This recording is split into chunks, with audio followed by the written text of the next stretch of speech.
came down with the flu that we all almost had. Some of us had it longer. I got mine Boxing Day, and it's still hanging on.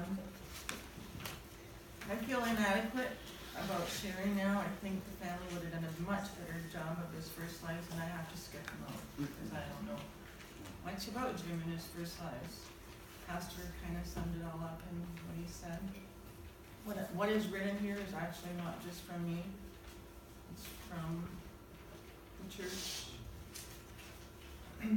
He considered this church and his church his home church. So this is a time to share the joy that Jim Baxter brought to so many people in a short but full season of life. Although Jim has left us with such a young, at such a, sorry. Thanks. We wouldn't do without him. By the way, that's the doctor's husband. Jim's doctor's husband. Although Jim has left us at such a young age, this time here was full and powerful. The parents of Jim were alcoholics, and so Jim was born with a damaged brain, which was a handicap that most people never saw or didn't understand. Fetal alcohol syndrome made it very complex for learning, remembering, and understanding. With the mentality of a youth, he was difficult to be around, yet he was fun, joked. He was often labeled as a bully, liar, or he was ignored. Yet even with all this, God had placed a passion and purpose in his soul, and that was cooking. At an early age, he was on fire to be a chef. So as a boy, he began cooking with a friend, and after school in Grand Prairie, this friend helped him to achieve a certificate as a chef. He was proud. From that time on till now, he has proved 1,000 times that cooking is and was heaven for him. He has an impressive resume from volunteering cooking in many churches, functions in Okanagan, the Gleaners, and was special years for him in Oliver, where he worked 6 days a week at Gleaners. And John's responsible for Gleaners. John and Jim really bonded at Gleaners. And John's over 90, but I can say that. He's a great guy, and he's responsible. And if you don't know what Gleaners is, they take food from fields and process it and dry it and make a soup, and we send it over to kitchens. They do millions of bags. Okay, and he would do the night shifts and the day shifts. Yeah, he was responsible for overchanging the dryers, and if you want to know what that is, talk to John. And then he would work in the kitchen, helping, making soups, cookies, goodies for lunch, and for snacks for the volunteers. He worked in 3 local restaurants as a chef.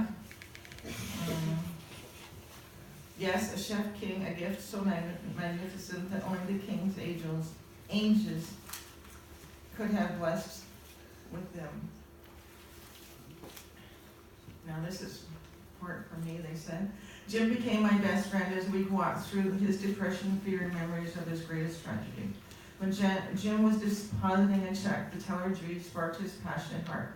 So he asked her for lunch. She quickly stated, "I don't date rig pigs." Jim quickly answered, "I have you know I'm not a rig pig, I'm a chef." This was the beginning of his relationship with Judy.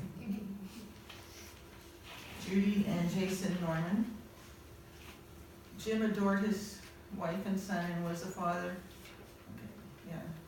Was a father for him. Unfortunately, while driving Jason to a hockey game with his wife as a co-pilot, they hit black ice on the highway by Fort St. John, and Pastor Blake knows exactly where that is. I don't know. The trauma, causing a horrible. The trauma was the loss of his precious family. While Jim survived, he spent over half a year in hospital. This experience forced dependency to cope with such a huge loss. He felt that his family, and if you knew Jim, if he felt something, it was right, whether we tried to convince him or not. He felt that the family were withdrawing from him and pushing him away, so he decided to come to the Okanagan. He stopped off at Grand Prairie first, worked for a while, and then he was in Kamloops for 1 month, and then he came to the Okanagan, camped in a campsite, and from there, and he worked at the campsite just for his stay. After the campsite for the winter, he moved into a hotel room, and he worked at a restaurant. It was there when I met him at this motel room. I went to see a friend, and he was sitting outside. And he invited me to come and sit with him for a while, but at that point in time, we never exchanged names.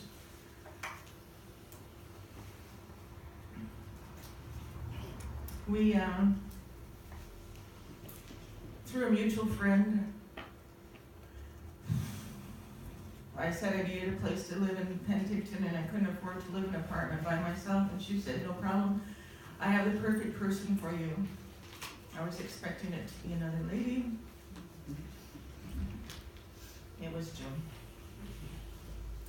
That was 15 years ago. Over 15 years ago.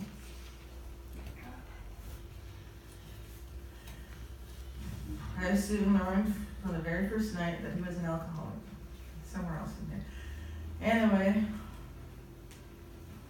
I refused to give up on him, even when he fell into deep depression and despair with special needs educator. I had to keep an eye on him, and I felt many times like he was my son. His jokes, his love for music and kids brought us to working together at the baseball games and costume, helping the kids in the park, cooking hamburgers, fries, hot dogs, ice cream. We did that for 10 years. 10 years we completed our last summer. What a powerful experience. He would always invite the little children to come in and help. Ask them what they want. Use your manners. He did. It said I never gave up on him. It's not true. Maxine knows better than that. She was my sounding board. I gave up on him probably for a couple months. She said it was okay. After I met Maxine, she was my hand in helping Jim. Without her, Jim would have never been diagnosed with FASD, and he would have never gotten on disability.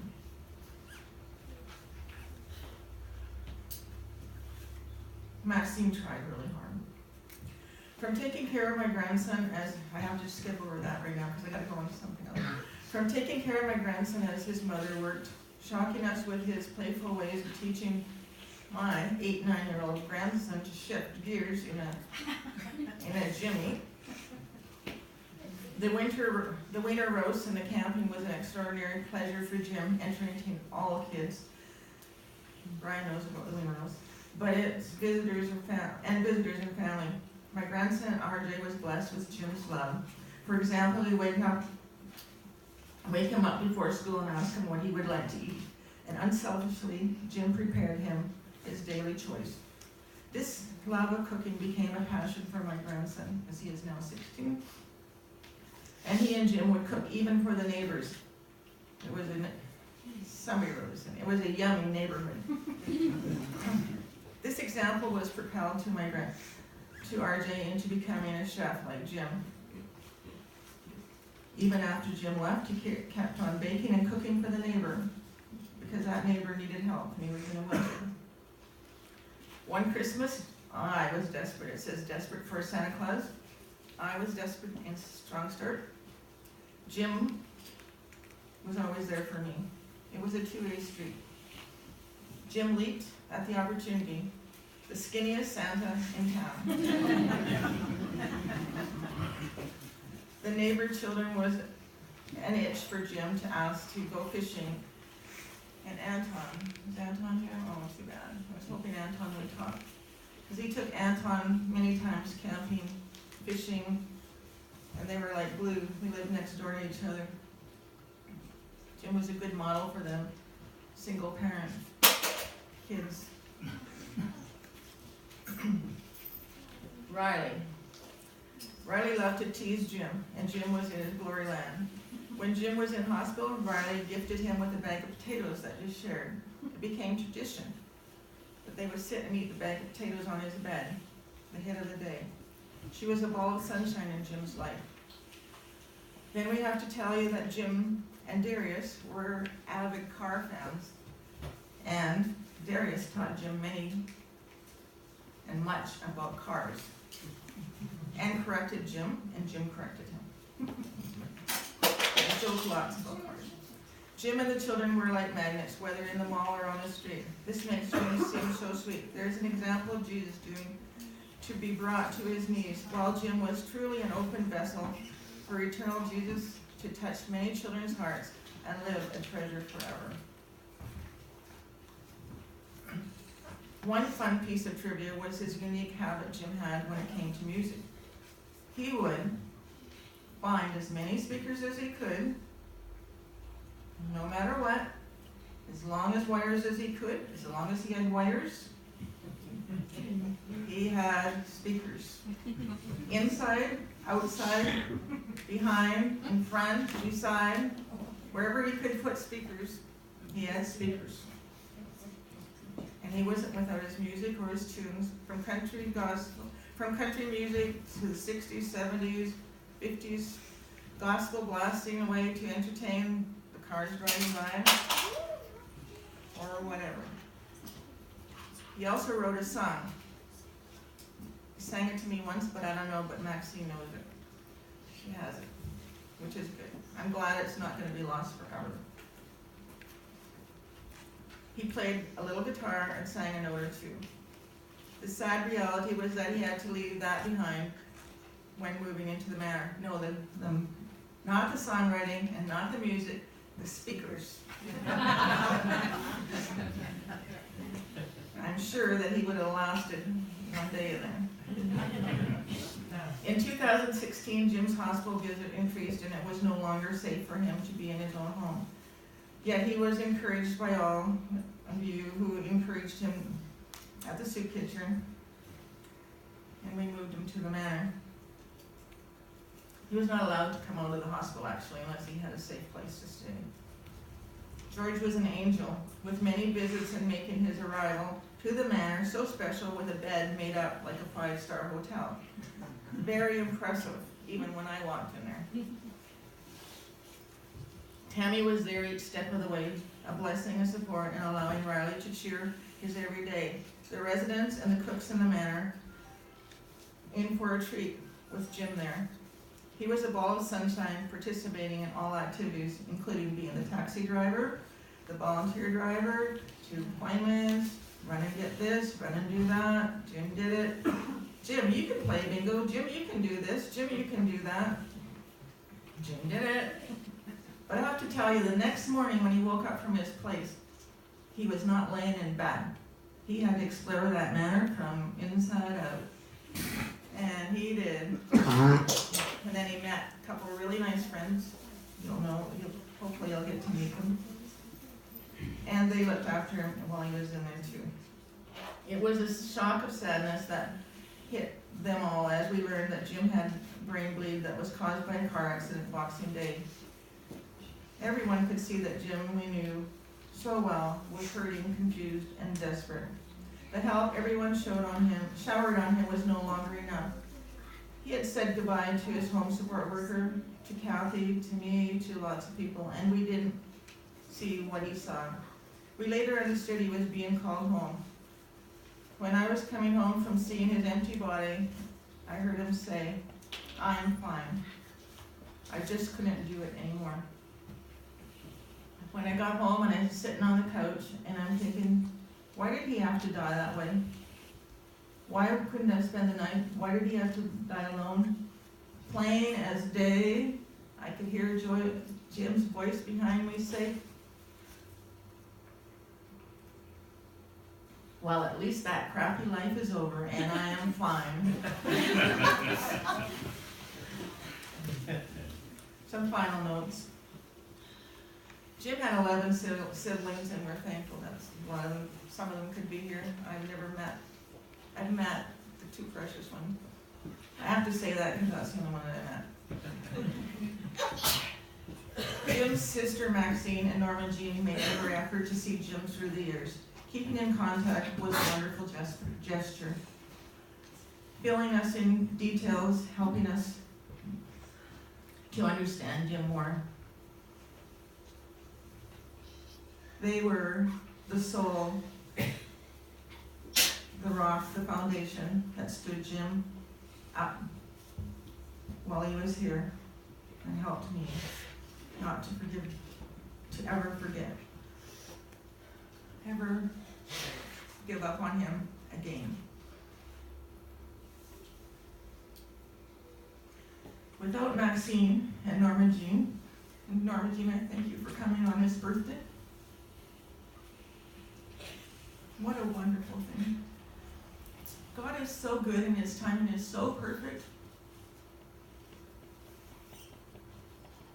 To have Norma Jean show up on his birthday, which is the day before Christmas, and the accident happened on Boxing Day. Only God could put that together. In 2014, Jim traveled back to see his wife's family in Fort St. John area. 101 or 101, I don't know what, and I don't know how to write it, so. He was sad that Grandma had gone, which he called Granny, had passed away, but enjoyed the reunion very much, especially with the one he called Auntie and Molly. On a personal note, I did see Jim dead on October 10th from insulin shock. So it was through every day he was alive. So it was as though every day he was alive after that was a gift from God.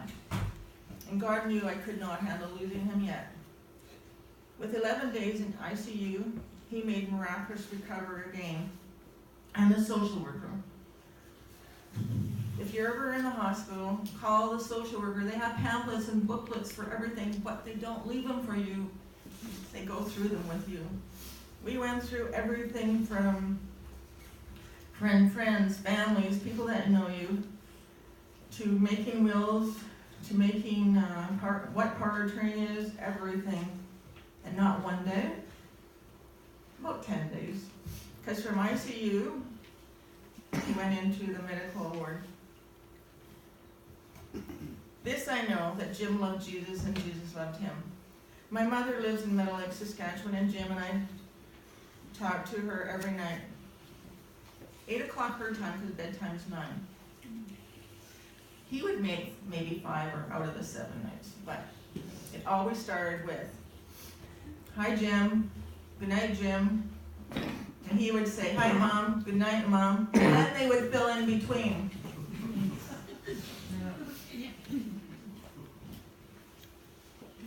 My mom's heart is filled with tears.